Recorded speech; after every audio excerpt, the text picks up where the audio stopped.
नमस्कार, मैं हूं प्रीति। बंसल न्यूज के खास कार्यक्रम लक्ष्य में आपका स्वागत है। दर्शकों, आज का हमारा कार्यक्रम विशेष तौर पर महत्वपूर्ण है उन बच्चों के लिए जो बोर्ड एग्जाम में अपीयर होने जा रहे हैं, क्योंकि आज के कार्यक्रम में हमारे एक्सपर्ट आपको बताएंगे कि कैसे वो अपने एग्जाम के लिए तैयारी कर सकते हैं और अच्छे मार्क्स स्कोर कर सकते हैं। तो चलिए जल्दी शुरू करते हैं लक्ष्य का आज का ये सफर।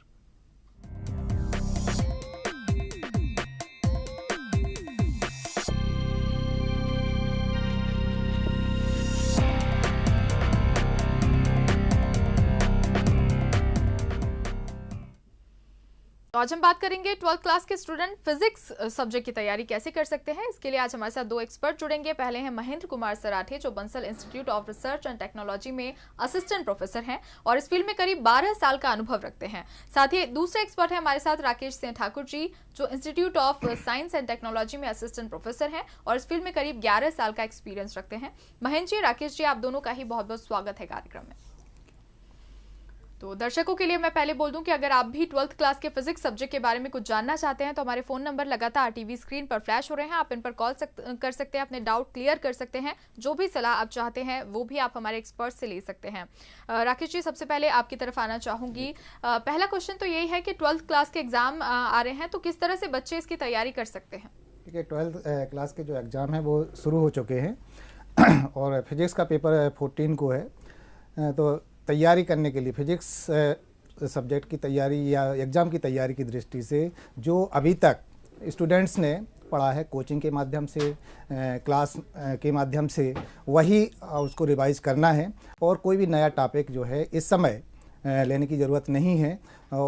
तो उनसे हम यही सलाह देना चाहेंगे स्टूडेंट को कि अभी जो भी आपने तैयारी की है उसी को ही रिवीजन करें और कोई नया टॉपिक अब ना लें, क्योंकि समय अब बहुत ही कम है। उस कम समय और परीक्षा के जैसे परसों पेपर है तो एक दिन पहले जो है तैयारी उस सब्जेक्ट की करें और उस रात जिस रात पेपर है उस रात जो है सब अच्छी नींद पूरी करें। जी, महेंद्र जी, आपके पास आना चाहूंगी। विषय पर अब हम आते हैं। हम एग्जाम की तैयारी के बारे में बात कर चुके हैं। फिजिक्स की तैयारी किस तरह से कर सकते हैं बच्चे एग्जाम के लिए ताकि अच्छा स्कोर कर सके? देखिए, फिज़िक्स की तैयारी और दूसरे सब्जेक्ट से कुछ अलग हट कर के नहीं है। जितना भी आपने अभी तक तैयारी कर रखी है उसका अभी तो रिवीजन करें अच्छे तरीके से। अपना स्ट्रेस मैनेजमेंट सही तरीके का होना चाहिए। आप स्ट्रेसफुल ना रहें इस दौरान, परीक्षा के दौरान। और आपने जो भी कुछ तैयारी कर रखी है उसको कोशिश करें कि अपने पेन और कॉपी का यूज़ करते हुए उसको बार बार रिवाइज़ करके देखें। जो भी आपको इम्पोर्टेंट चीज़ें नज़र आती हैं एग्ज़ाम पॉइंट ऑफ व्यू से, उनमें आप विशेष तौर से ज़्यादा ध्यान दें। और जो फार्मूले विशेष तौर से डेरिवेशन के दौरान जो यूज़ होते हैं या न्यूमेरिकल्स के दौरान जो यूज़ होते हैं, उनको आप अलग से लिख करके और उनको याद करने की कोशिश करें। और कोशिश करें कि जितने भी आप क्वेश्चंस अभी रिवाइज़ करना चाह रहे हैं वो अभी रिसेंटली पिछले एग्ज़ाम्स में पूछे गए हों, उन्हीं पर विशेष ध्यान दें। जी बिल्कुल। राकेश जी, हमने तो अभी एग्जाम देने की बात कही, लेकिन एग्जाम से पहले मतलब परीक्षा से पहले किन किन बातों का ध्यान रखना चाहिए एक स्टूडेंट को? देखिए, स्टूडेंट से मेरा यही कहना है कि जैसे एग्ज़ाम है, कल पेपर है, उस हिसाब से आपको एग्ज़ाम टाइम से आध घंटे पहले जो है परीक्षा केंद्र पर पहुँचें और आप बिल्कुल पॉजिटिव थिंकिंग रहें, रिलैक्स रहें। और जैसा कि मतलब बोर्ड परीक्षाओं में हो रहा है कि क्वेश्चन पेपर देकर लगभग 15 मिनट का समय देते हैं उसको पढ़ने के लिए, तो क्वेश्चन पेपर को ढंग से पढ़ लें और उसमें ये देखें कि कौन से क्वेश्चन जो आपको अच्छे से आ रहे हैं उनको पहले सॉल्व करें। और लिखने का भी तरीका यही रखें कि और मैंने देखा है कि कई बच्चे जो है क्वेश्चंस पेपर के जो क्वेश्चन नंबर हैं वो ना डाल के अपने नंबर डालते हैं। तो इसका विशेष ध्यान रखें स्टूडेंट कि आपको जो क्वेश्चन पेपर में ही नंबर है वही आपको देना है और जो क्वेश्चन आपको अच्छे से आ रहे हैं उनको पहले सॉल्व करना है और बाकी के अदर जो क्वेश्चन हैं उनको बाद में सॉल्व करें। और शब्द सीमा का जरूर ध्यान रखें। सभी स्टूडेंट को मेरा कहना है कि जो क्वेश्चन पेपर में शब्द सीमा दी गई है आप उसका आंसर या क्वेश्चन का आंसर उस शब्द सीमा के अंदर ही दें तो ज़्यादा अच्छा रहेगा। जी बिल्कुल। महेंद्र जी, जैसे सब्जेक्ट पर डिपेंड करता है कि उसका पेपर हम किस तरह से उसे सॉल्व करें ताकि हम ज़्यादा अच्छे से स्कोर कर पाएँ। तो फिजिक्स जो सब्जेक्ट है इसके बारे में बताएं कि पेपर किस तरह से सॉल्व किया जा सकता है ताकि अच्छे से स्कोर कर सके। कुछ खास टिप्स? देखिए, क्वेश्चन पेपर पहले अच्छी तरीके से पढ़ लें, ये देखें कि आपको सबसे अच्छा कौन सा क्वेश्चन आ रहा है, कौन सी यूनिट आपने सबसे अच्छे तरीके से तैयार की है। जो भी यूनिट, जो भी क्वेश्चन आपने सबसे अच्छे से तैयार किया है, वहाँ से प्रश्नों को हल करना शुरू करें।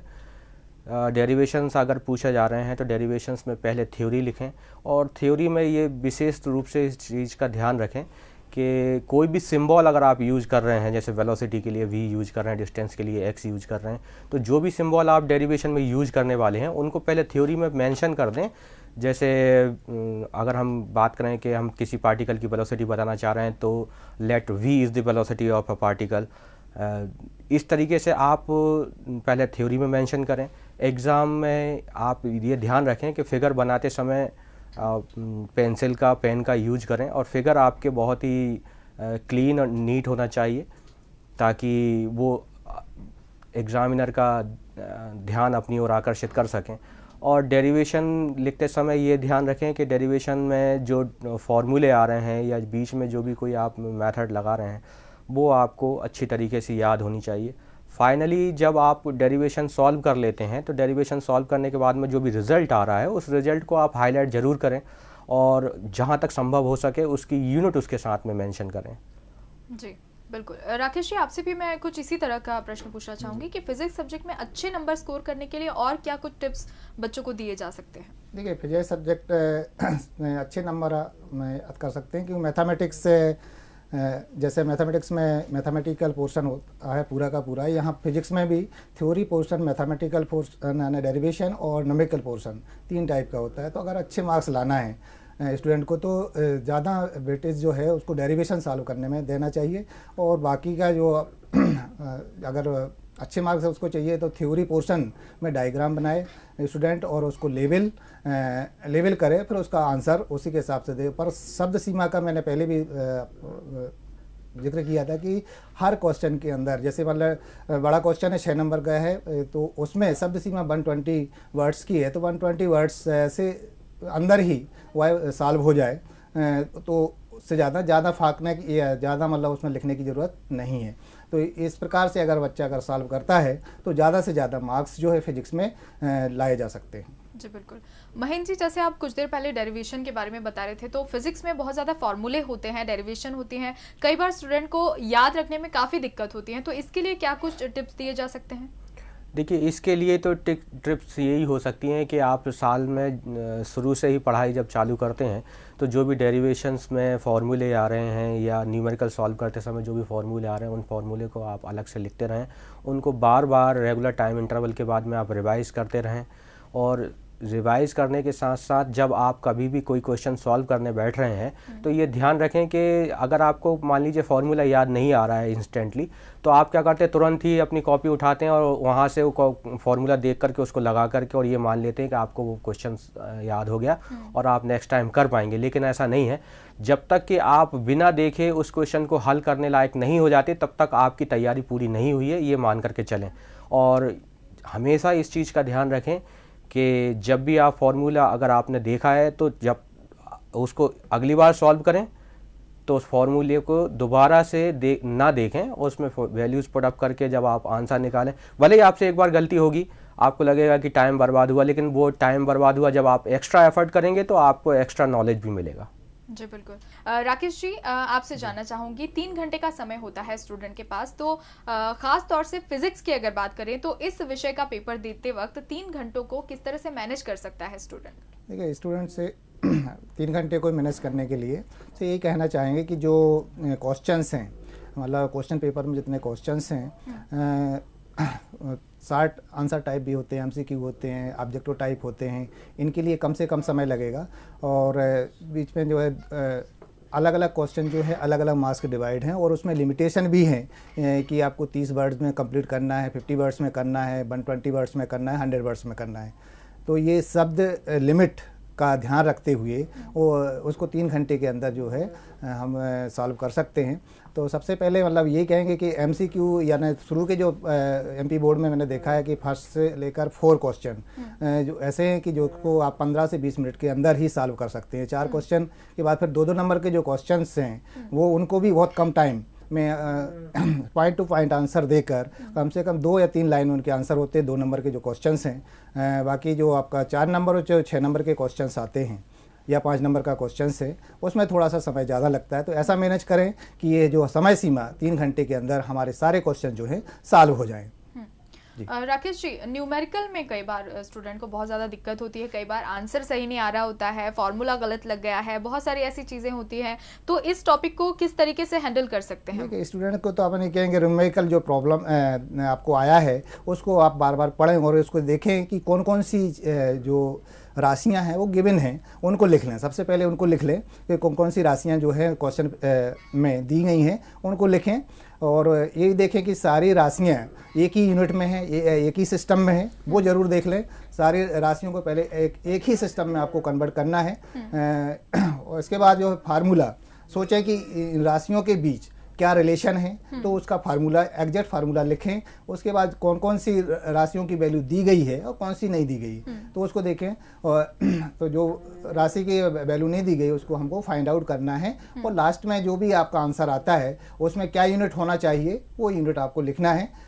तो ऐसा करके जो है न्यूमेरिकल को हम सॉल्व कर सकते हैं। जी बिल्कुल। महेंद्र जी, कुछ इसी से जुड़ा सवाल है। जैसे न्यूमेरिकल में प्रॉब्लम तो होती है फिजिक्स में, बायोलॉजी जो लोग पढ़ते हैं, बायो में एक सब्जेक्ट फिजिक्स का होता है, उन लोगों को बहुत ज़्यादा प्रॉब्लम होती है, तो उनके लिए क्या कुछ टिप्स दिए जा सकते हैं? ये तो सही है कि बायो ग्रुप के बच्चों को मैथ्स ग्रुप के बच्चों से ज़्यादा समस्याएं आती हैं फिज़िक्स पढ़ने में। उसका एक वाजिब सा कारण भी है कि मैथ्स वाले बच्चे जो हैं, जो फार्मूले जो भी फिज़िक्स में यूज हो रहे हैं, उनको वो मैथ्स में भी पढ़ते हैं, तो उनका रिवीजन लगातार चलता रहता है, तो उनको वो लर्न हो जाते हैं और बड़ी आसानी से उसको वो सॉल्व भी कर सकते हैं। लेकिन बायो ग्रुप वाले बच्चों के लिए ये सुविधा उपलब्ध नहीं है।